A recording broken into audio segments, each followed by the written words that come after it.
সবাইকে আন্তরিক শুভেচ্ছা এবং অভিনন্দন জানিয়ে আজকে নতুন বিষয় নিয়ে আমরা আলোচনা করতে আসছি। গুরুত্বপূর্ণ একটি বিষয়, যারা বিশেষ করে বিদেশে যেতে চাচ্ছেন কিংবা বিদেশে যাওয়ার প্রস্তুতি নিচ্ছেন। এই বিষয়টির নাম হচ্ছে বিদেশে যাওয়া এত কঠিন কেন।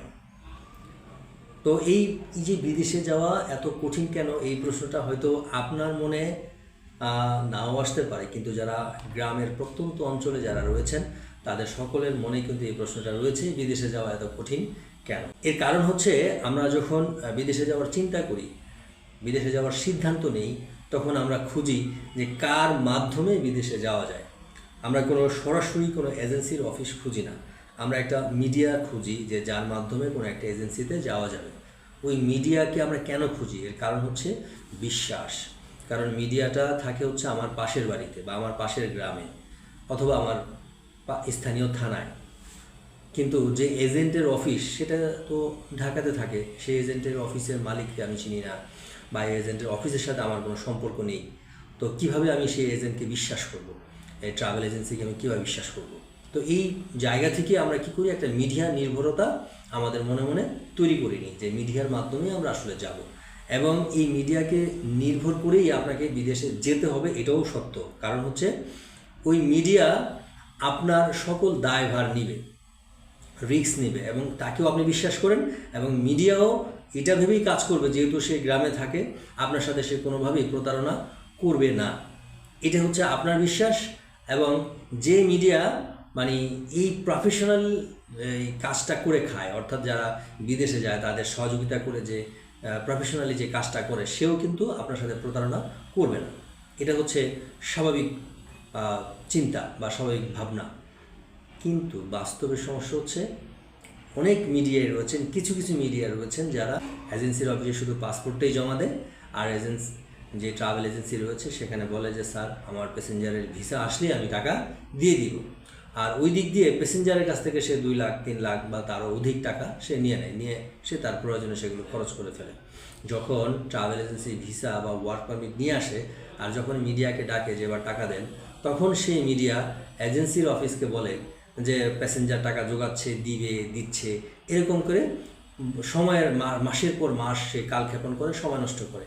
এবং একটা পর্যায়ে যখন সেই ওয়ার্ক পারমিটের ডেট এক্সপায়ার্ড হয়ে যায়, ভিসার ডেট এক্সপায়ার্ড হয়ে যায়, তখনও পর্যন্ত সেই প্যাসেঞ্জারকে মিডিয়া কিছুই বুঝতে দেয় না। কিন্তু ট্রাভেল এজেন্সি ডিক্লারেশন দিয়ে দেয় যে আপনার জন্য সময় কালক্ষেপণ করার জন্য কিন্তু আপনার প্যাসেঞ্জারের ভিসা বা ওয়ার্ক পারমিট এক্সপায়ার্ড হয়ে গেছে। তো এই যে মিডিয়া এই কাজটি করলো, এটা কিন্তু প্যাসেঞ্জার দোষটা একটা সময় এসে সেই ট্রাভেল এজেন্সিকে দিবে। যে মিডিয়া একটা সময় ওই এজেন্সি বা যে প্যাসেঞ্জার তাকে বলবে যে তোমার তো ভিসা হয়েছিল, এখনও হয় নাই, অনেক যে অফিসে টাকা জমা দিয়েছিলাম সেই অফিস বন্ধ হয়ে গেছে, অফিস পালাই গেছে, তো আমি ওখানে টাকা পয়সা জমা দিয়েছিলাম, তো এখন তো মহা একটা বিপদে আছি, তাহলে তোমার টাকাটা ফেরত দিব, আমাকে কয়দিন সময় দিতে হবে। তাহলে ওই যে মিডিয়া যে টাকা তার কাছ থেকে নিয়েছিল, সেই টাকা তার ব্যবসার অন্য কাজে সে ব্যবহার করেছে, এবং সেই টাকা ওই ব্যবসার জায়গা থেকে উঠায় না আস্তে আস্তে আস্তে সেই প্যাসেঞ্জারের টাকা পরিশোধ করে ওই মিডিয়া। অথচ প্যাসেঞ্জার কি জানতেছে যে তার টাকা কোনো একটা অফিসে জমা দেওয়া। আসল বাস্তবতা হলো যে অফিসে আসলে সে কোনো টাকাই জমা দেয়নি। তো এই কিছু কিছু মিডিয়া যারা রয়েছে, যারা হচ্ছে প্যাসেঞ্জার কাছ থেকে সরাসরি টাকা নেয়, কিন্তু সেই টাকা আয়না অফিসে কখনোই সে জমা দেয় না। আর না দেওয়ার কারণে হচ্ছে ওই প্যাসেঞ্জার আর কখনোই বিদেশ যেতে পারে না। ফলে ওই প্যাসেঞ্জারের কাছে বিদেশ যাওয়াটা অত্যন্ত কঠিন একটা কাজ।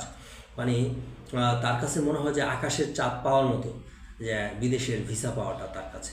এর মূল কারণে হচ্ছে সেই অসৎ এবং দায়িত্বহীন যে মিডিয়া রয়েছে, সেই মিডিয়ার কারণেই হয়।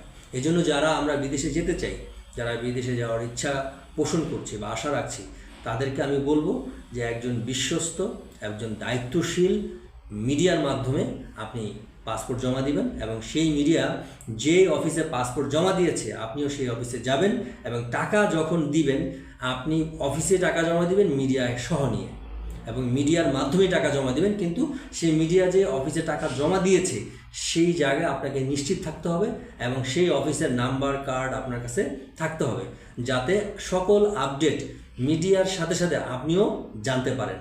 তাহলেই আপনার বিদেশ যাওয়ার যে পথ সেটা সহজ হবে, সরল হবে, এবং খুব অল্প সময়ে আপনি বিদেশে যেতে পারবেন। তাহলে এই যে বাংলাদেশে আমাদের মধ্যে সবার মধ্যে একটা আতঙ্ক বিরাজ করে যে কোনো একটা জায়গায় টাকা জমা দিলে কবে যেতে পারবো, কখন যাব, সারাক্ষণ যে টেনশনে থাকি, এটা মূলত হচ্ছে এই মিডিয়ার মাধ্যমে তৈরি হয়েছে। মিডিয়াগুলো মাঠে প্যাসেঞ্জারের টাকা আত্মসাৎ করে ট্রাভেল এজেন্সির নামে একটা অপবাদ তৈরি করে রেখেছে, আতঙ্ক তৈরি করে রেখেছে। ফলে হচ্ছে এই যে বিদেশ যাওয়া কঠিন, এই ফিলটা প্যাসেঞ্জারের মনে একটা বিরাট আতঙ্ক হিসেবে তৈরি হয়ে আছে।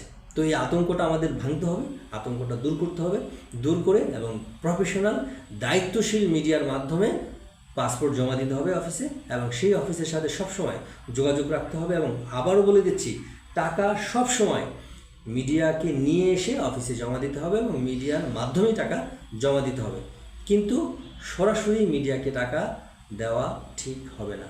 টাকা দিলেও সে যে টাকা অফিসে জমা দিয়েছে সেই জায়গাটাও আপনাকে নিশ্চিত থাকতে হবে, ক্লিয়ার রাখতে হবে। তাহলেই কেবল আপনার যাওয়াটি সহজ হবে, সরল হবে এবং খুব অল্প সময়ে আপনি বিদেশে যেতে পারবেন। ধন্যবাদ সবাইকে আজকে যারা ভিডিওটি দেখলেন, এবং পরবর্তী ভিডিও দেখার আমন্ত্রণ জানিয়ে আমি বিদায় নিচ্ছি। মেহেদী হাসান, আল্লাহ হাফেজ।